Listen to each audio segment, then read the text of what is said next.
আসসালামু আলাইকুম রহমতুল্লাহি ওয়া আমার প্রিয় ভাইয়ারা আপুরা সবাই কেমন আছেন? আশা করি সবাই ভালো আছেন। আলহামদুলিল্লাহ, আল্লাহর অসীম রহমতে আমিও ভালো আছি। তো প্রতিদিনের মতো চলে আসলাম নতুন একটি ভিডিও। আজকে ভিডিওটা শুরু করলাম সকাল থেকে। তো এদিকে আমি হাঁস বাঁচতেছি আর মুরগি, আর একটা মুরগি বেশি ফ্রিজে দিয়েছিলাম, যেহেতু আজকে আমাদের বাসায় মিলাদ পড়াবে। তো এদিকে আমি ময় মশলা বেটে সব রেডি করে রাখছিলাম। তো এদিকে আমি আটা সেদ্ধ করে রাখছি।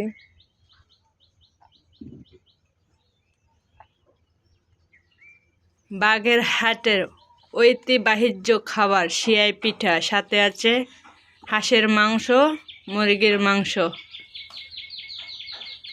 এটা হচ্ছে বাগেরহাটের মানুষই সবচেয়ে ভালো চেনে, বাগেরহাট আর খুলনার মানুষ।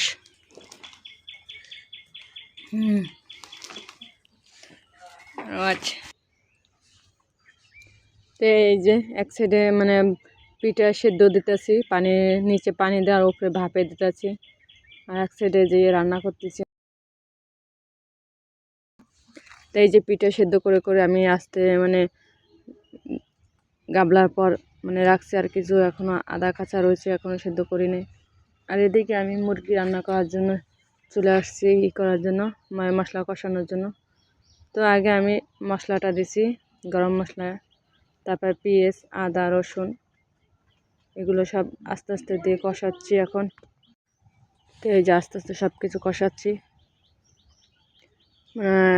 মিলাদের দাওয়াত রয়েছে, মানে 30 জনের কাছাকাছি হবে, তার বেশি। মানে বাইরে মানে বিকেলে আসরের পর হয়েছে যে জিলাপির মিলাদ, আর দুপুরে হয়েছে খাওয়ানো হবে।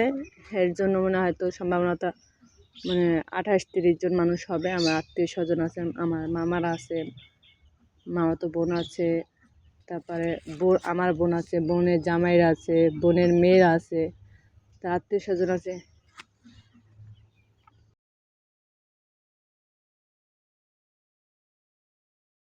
যেদিকে আমি ময় মশলাটা কষাচ্ছি।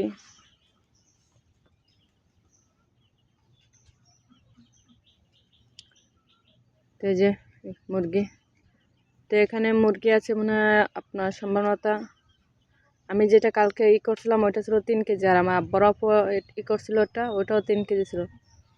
তো কিছু মাংস উঠে রাখছিলাম, ওইটা মনে হয় 5.5 কেজি টুজি হবে, 6 কেজি এরকম হবে।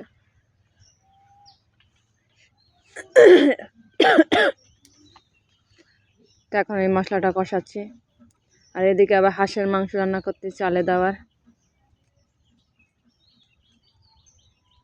হাঁসের মাংস মানে মাংসই হয় না, হাঁস মানে কীরকম হাড্ডিই থেকে যায়, কোনো মাংসই মানে চান হয় না, কোনো মাংসই পাওয়া যায় না হাঁস রান্না করলে। তারপর আলহামদুলিল্লাহ সবাইকে ম্যানেজ করে দিতে পারছি, এটাই।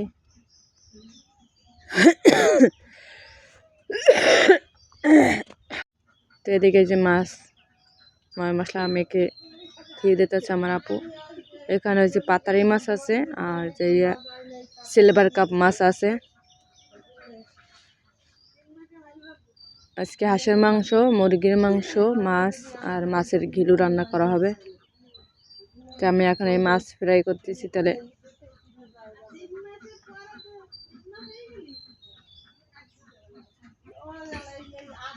আর আমার ভিডিওটি যদি আপনাদের কাছে ভালো লাগে অবশ্যই একটা লাইক, কমেন্ট, শেয়ার ও সাবস্ক্রাইব করবেন প্লিজ। পাশে বেল আইকন ক্লিক করবেন যাতে পরবর্তীতে ভিডিও আপলোড করলে আপনাদের কাছে পৌঁছে যায়।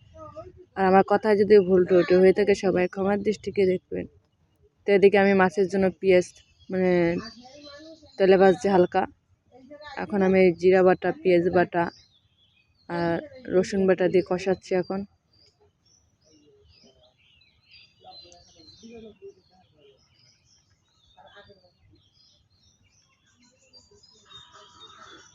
তো আমি এখন হলুদের পাউডার দিয়ে দিতেছি, মরিচের গুঁড়ি,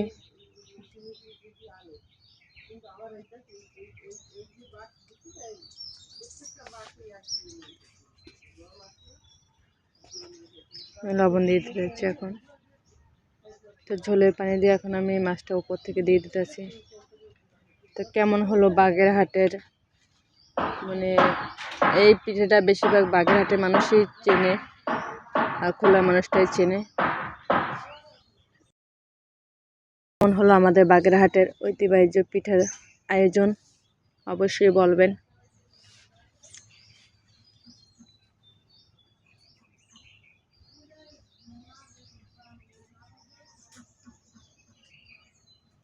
তা আপনারা কে কে এই পিঠাটা খেয়েছেন আর কে কে খান না অবশ্যই কমেন্ট করবেন।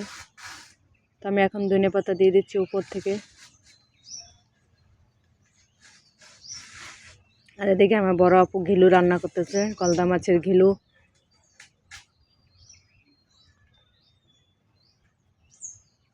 এই যে সেই পিঠা সাথে হয়েছে মাংস, সেই স্বাদ। সবাই ভালো থাকেন, আল্লাহ হাফেজ।